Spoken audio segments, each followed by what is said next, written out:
दोस्तों नमस्ते। आज हम BEd second year 9th paper से समावेशी शिक्षा की आवश्यकता को देखेंगे। अगर आपने मेरे चैनल को सब्सक्राइब नहीं किया, सब्सक्राइब करें। सब्सक्राइब करने से मेरे से जुड़ जाते हैं। तो देखते हैं समावेशी शिक्षा की आवश्यकता को। मनोवैज्ञानिकों ने विचार दिया कि समावेशी शिक्षा हमारे सामान्य विद्यालयों में दी जाए, जिससे सभी बालकों को शिक्षा के समान अवसर मिले। शिक्षाविद भी इस प्रकार की शिक्षा के पक्षधर हैं।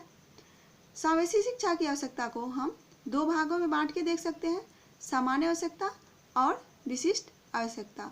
सामान्य आवश्यकता के अंतर्गत सभी बालकों को मुख्य धारा में लाने हेतु, आपसी सौहार्द हेतु, सामाजिक गुणों का विकास के लिए यह आवश्यक है।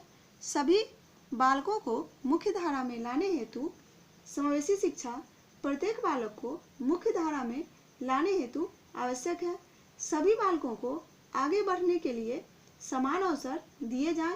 शारीरिक रूप से बाधित बालक अपने आप को दूसरे बालकों की अपेक्षा खुद को तुच्छ समझते हैं, जिसके कारण उनके साथ पृथकता से व्यवहार किया जा रहा है। समावेशी शिक्षा व्यवस्था में बाधित बालकों को सामान्य बालकों के साथ मानसिक रूप से प्रगति करने का अवसर दिया जाता है। सभी बालक सोचता है कि वह किसी भी प्रकार से किसी अन्य बच्चे से तुच्छ रहा है।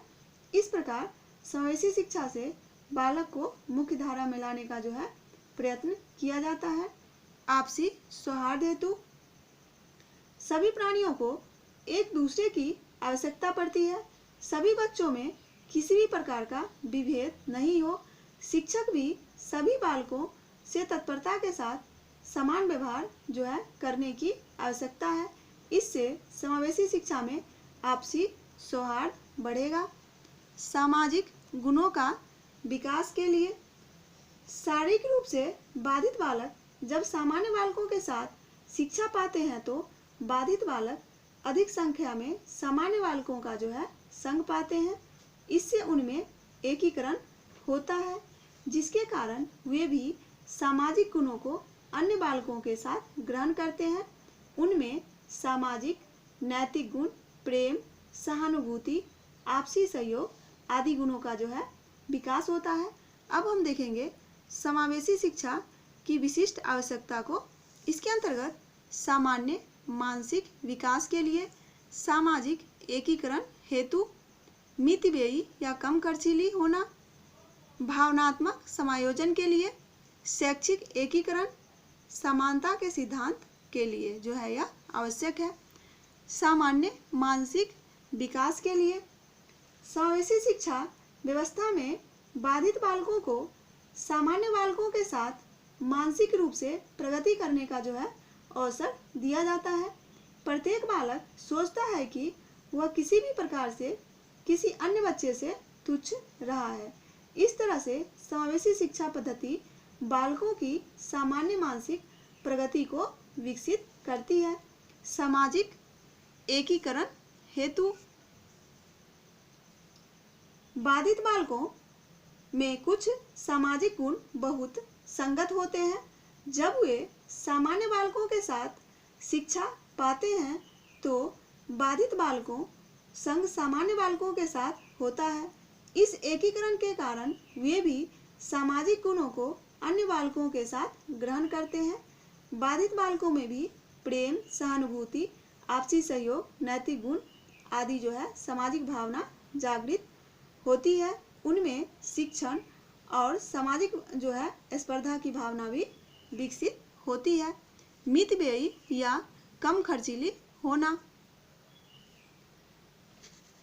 विशिष्ट शिक्षा संस्था बनाने के लिए तथा शिक्षण कार्य प्रारंभ करने के लिए विशिष्ट प्रशिक्षित अध्यापक, विशेषज्ञ, चिकित्सक आदि की आवश्यकता होती है। लेकिन समावेशी शिक्षा व्यवस्था होने से यह कम खर्चीली और लाभदायक हो जाती है। भावनात्मक समायोजन के विकास के लिए शारीरिक रूप से बाधित तथा सामान्य बालक में सामान्य शिक्षा के अंतर्गत प्राकृतिक वातावरण बनाया जाता है। इन वातावरण में अपने सहपाठियों से सीखना, स्वीकार करना तथा स्वयं को भी दूसरे द्वारा स्वीकार कराया जाना समावेशी शिक्षा द्वारा संभव है। सामान्य वातावरण में छात्र उपयुक्तता की भावना तथा भावनात्मक समायोजन का जो है उनमें विकास होता है।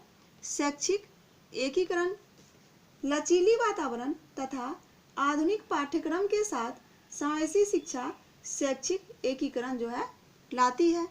समानता के सिद्धांत के लिए शारीरिक रूप से बाधित जो बालक होते हैं उनके लिए शिक्षा का व्यापक रूप देना संविधान के अंतर्गत दिया गया है। समावेशी शिक्षा के वातावरण के माध्यम से समानता की उद्देश्य की प्राप्ति होनी चाहिए, जिससे कोई भी छात्र अपने आप को दूसरे की अपेक्षा जो है हीन नहीं समझे। तो ये था समावेशी शिक्षा की आवश्यकता। धन्यवाद। आप मेरे चैनल को सब्सक्राइब करें, शेयर करें, लाइक करें।